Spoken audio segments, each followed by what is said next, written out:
Hello, હું સંજીવ બોરા. મારી channel સંજીવમાંથી આજે આપણે ધોરણ 10 ગણિત વિષયની અંદર ચેપ્ટર 13 આંકડાશાસ્ત્ર, જેમાં સ્વાધ્યાય 13.2માં દાખલા નંબર 5 ઉપર વાત કરીશું. નીચેની આપેલી આવૃત્તિ વિતરણ વિશ્વના શ્રેષ્ઠ બેટ્સમેનો દ્વારા એક દિવસીય આંતરરાષ્ટ્રીય મેચોમાં નોંધાવેલ રનની સંખ્યા આપે છે. તો દાખલા નંબર 5ની માહિતી છે અને તમને આ એની રકમ આપેલી છે કે નોંધાવેલ રનની સંખ્યા આપી છે અને સામે બેટ્સમેનની સંખ્યા આપી છે કે જ્યારે નોંધાવેલ રનની સંખ્યા 3000 થી 4000 હોય ત્યારે 4 બેટ્સમેન છે, 4000 થી 5000 હોય ત્યારે 18 છે. તો આવી રીતે અલગ અલગ પ્રકારના રન આપેલા છે આપણને અને સામે એના બેટ્સમેનની સંખ્યા આપેલી છે. આની અંદરથી જો આપણે બહુલક શોધવો હોય એટલે કે અહીંયા આપણને કીધેલું છે કે રનની સંખ્યા દર્શાવે છે અને આની દાખલાની અંદર આપણે કીધેલું છે કે બહુલક શોધો. અહીંયા આપણને કીધેલું છે બહુલક શોધો. બહુલકનો મતલબ થશે ઝેડ. તો ઝેડ બરાબર આપણું સૂત્ર આવશે બહુલકનું L plus F1 minus F0 ભાગ્યા 2F1 minus F0 minus F2 અને ગુણ્યા H. તો આ આપણું સૂત્ર આવશે. આ સૂત્રની મદદથી આપણે બહુલકના દાખલાઓ ગણીશું અને આ દાખલો પણ એ રીતે જ આપણે ગણીશું. એ પર રકમો મૂકવાની છે. એમાં આપણે L, F1, F0, F2 અને H આ બધાનો આપણે ઉપયોગ કરવાનો છે. હવે આપણે H જોઈએ તો એ વર્ગ લંબાઈ થશે. તો અહીંયા આપણે પહેલા લખીશું H, જે વર્ગ લંબાઈ થશે. તો વર્ગ લંબાઈની અંદર તમે જોઈ શકો છો કે અહીંયા 3000 થી 4000, 4000 થી 5000, 5000 થી 6000. તો 1000 ની આપણી વર્ગ લંબાઈ છે, બે વર્ગો વચ્ચેની. તો અહીંયા આપણી પાસે H જે આવશે એ આવશે 1000, જે આપણે કહીશું એને વર્ગ લંબાઈ.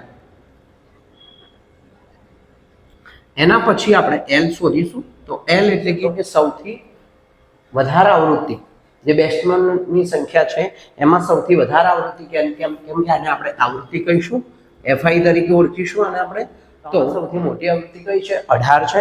તો 18 ને આપણે એની સામેનો જે વર્ગ છે એ આપણો બહુલક વર્ગ બનશે.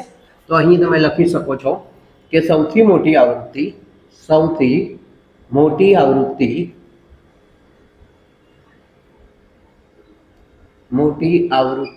આગળ આવૃત્તિ 18 આગળ 4000 થી 5000 વર્ગ મળે છે, જે બહુલક વર્ગ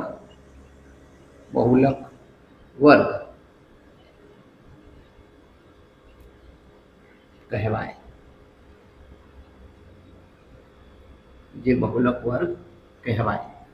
તો આ રીતે તમે 4000 થી 5000 જે આપણી આવૃત્તિ છે આપણે શોધી લીધી. હવે આમાં આપણી નીચલી સીમા એ 4000 છે. તો L બરાબર થઈ જશે 4000. તો આપણી પાસે L મળી ચૂક્યો છે, H મળી ચૂક્યો છે. હવે આપણે ત્રણ વસ્તુઓ શોધવાની છે, F1, F0, F2. તો F1 એ આપણી સૌથી મોટી જે આવૃત્તિ છે એ આપણો F1 થશે. એની ઉપર જે છે એને આપણે F0 કહીશું, એટલે કે બહુલક વર્ગની આગળના વર્ગની આવૃત્તિ અને બહુલક વર્ગની પાછળના વર્ગની આવૃત્તિ. તો આપણી પાસે જે F1 આવશે એને આપણે શું કહીશું? બહુલક વર્ગની આવૃત્તિ, જે 18 થશે. એટલે કે 18 શું આવશે? બહુલક વર્ગની આવૃત્તિ.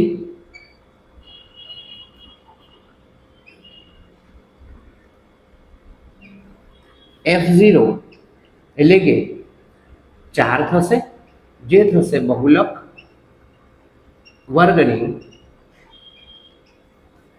આગળના વર્ગની આવૃત્તિ. અને F2 જે થશે આપણું 9, જે થશે બહુલક વર્ગની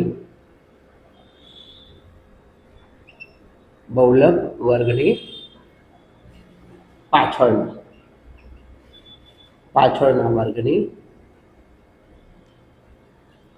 આવૃત્તિ. આમાંથી તમને કંઈ પણ વસ્તુ ના ખબર પડે તો તમે મને કોમેન્ટ કરી શકો છો. આ રીતે તમે બધી જ વેલ્યુ શોધીને દાખલો ગણી શકો છો. ની અંદર રકમ મૂકીશું તો જેમાં આપણે એલ છે 4000 છે. એલ F1 જોઈએ તો F1 જે આપણો આપેલો છે એ 18 છે, તો એને આપણે ઉપર લખીશું 18 આ રીતે. F0 તો F0 આપણા છે 4, તો એને આપણે ઉપર લખીશું 4 ભાગ્યા નીચે 2 જે આપણા સૂત્રનો એક ભાગ છે. પછી F1 છે એટલે કે 2 ની જોડે 18 નો આપણે ગુણાકાર કરીશું, 4 આવશે કેમ કે વચ્ચે માઇનસનું નિશાન છે. એના પછી -9 આવશે કેમ કે F2 બરાબર 9 છે આપણા, તો અહીં આપણે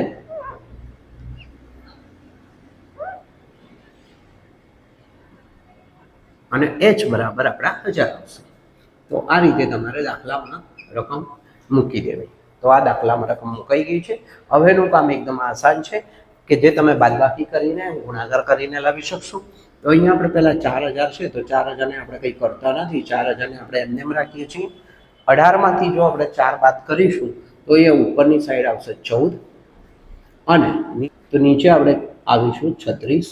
રકમ લખીશું નીચે આપણને 18 ગુણ્યા 2 એટલે કે 36, નીચે આપણે 36 લખીશું. અને અહીંયા આપણી પાસે -4 અને -9 છે, તો -9 અને -4 બંનેનું ટોટલ થશે કેમ કે માઇનસ માઇનસની અંદર પ્લસ થાય અને નિશાન માઇનસનું આવશે. અહીંયા આપણી પાસે આવશે 13 આવશે અહીંયા, અને ગુણ્યા આપણા જે 1000 છે H વર્ગ લંબાઈ એ આપણે એમને એમ લખીશું. એને હાલ આપણે કશું કરીશું નહીં. હવે તમે અહીંયા જોઈ શકો છો કે 14 ગુણ્યા 1000 એટલે કે 14000 આપણે કરી શકીશું. અને અહીંયા 36 માંથી જો આપણે 13 બાદ કરીશું તો એ રકમ આપણે 23 મળશે. તો 4000 એમને એમ રાખીએ છીએ આપણે, અને અહીંયા આપણે 14000 લખી દઈએ છીએ. આ બંનેનો ગુણાકાર આપણે કરી દીધો, તો હવે આપણી પાસે 1000 લખવાની કોઈ જરૂર રહેતી નથી. અને નીચે આપણને આવશે 23. હવે તમે સિમ્પલી 14000 ભાગ્યા 23 કરીને આનો જવાબ લાવી શકો છો. તો કોમેન્ટ બોક્સમાં દરેક જણ મને 14000 ભાગ્યા 23 કરીને જવાબ બોલશે. જોઈએ કેટલા જણનો જવાબ સાચો આવે છે. ચલો, કેટલાક વિદ્યાર્થીઓએ જવાબ આપેલો છે 608.695. સરસ. તો આનો ભાગાકાર આવશે 608.695. તો સરસ મિત્રો, 608.695 તમારો ભાગાકાર છે. અને હવે આપણે બંનેનું ટોટલ કરી દઈશું.